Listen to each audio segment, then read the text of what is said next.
గణేశాయ నమః. తనకింకా 7 రోజులు మాత్రమే ఆయుష్ మిగిలి ఉందని తెలుసుకున్న పరీక్షిత్ మహారాజు ఏ జీవుడైనా ఇంత స్వల్పకాలంలో ముక్తిని పొందగలడా అని సుఖమహర్షిని ప్రశ్నించాడు. అప్పుడు సుఖమహర్షి అతని సందేహానికి సమాధానంగా కేవల ముహూర్త కాలంలో ముక్తిని పొందిన కట్వాంగ చక్రవర్తి యొక్క చరిత్రను ఈ విధంగా తెలియజేశాడు. శ్రీరామచంద్రుని యొక్క పూర్వీకుడు ఇక్ష్వాకు వంశ చక్రవర్తి అయిన కట్వాంగుడు 7 ద్వీపాలతో విస్తరించిన సమస్త భూమండలాన్ని పరిపాలించిన గొప్ప చక్రవర్తి. అమిత పరాక్రమవంతుడు, ధర్మనిష్ఠుడు, జ్ఞాని, మహావిష్ణు భక్తుడు. ఒకానొక దేవాసుర సంగ్రామంలో అసురుల విజృంభణ తాళలేక దేవతలంతా బ్రహ్మను ప్రార్థించగా సర్వసమర్థుడు సూర్యవంశ ప్రభువైన కట్వాంగ చక్రవర్తి యొక్క సహాయాన్ని అర్థించమని ఆదేశించారు బ్రహ్మ. బ్రహ్మ ఆదేశంతో తక్షణమే వారంతా భువికి చేరి జరిగిన వృత్తాంతమంతా కట్వాంగుడికి తెలియజేసి సహాయాన్ని అర్థించారు.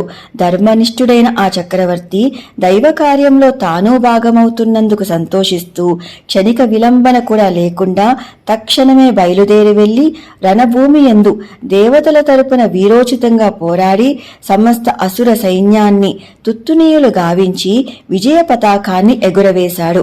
సంతోషించిన దేవేంద్రుడు కట్వాంగుణ్ణి సత్కరించి ఏదైనా వరం కోరుకోమన్నాడు. స్వర్గాది సుఖాలపై ఏమాత్రం ఆశలేని కట్వాంగుడు తనకింకా ఎంత ఆయుష్ మిగిలి ఉందని ప్రశ్నించాడు.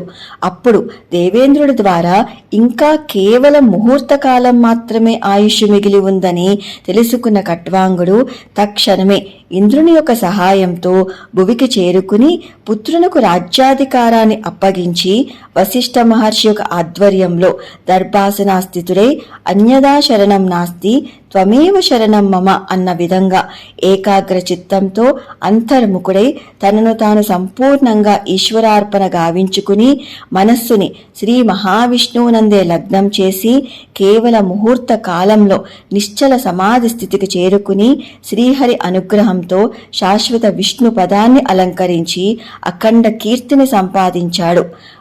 మహాయోగులకు సైతం దుర్లభమైన విష్ణు సాయుధ్యాన్ని అనన్య శరణాగతితో శ్రీహరి దివ్య చరణాలను ఆశ్రయించిన భక్తులకు మాత్రం అత్యంత సులభమని తెలియజేసేదే ఈ కట్వాంగ చరిత్ర. ఇది విన్న పరీక్షిత్ మహారాజు కృష్ణానుగ్రహంతో శుకమహర్షి యొక్క ఆధ్వర్యంలో కేవలం 7 రోజుల్లో ముక్తిని పొంది అనన్య భక్తికి మరో అద్భుత ఉదాహరణగా నిలిచాడు. సర్వం కృష్ణార్పణమస్తు. స్వస్తి. Please do like, share and subscribe. Krishna Sakhi.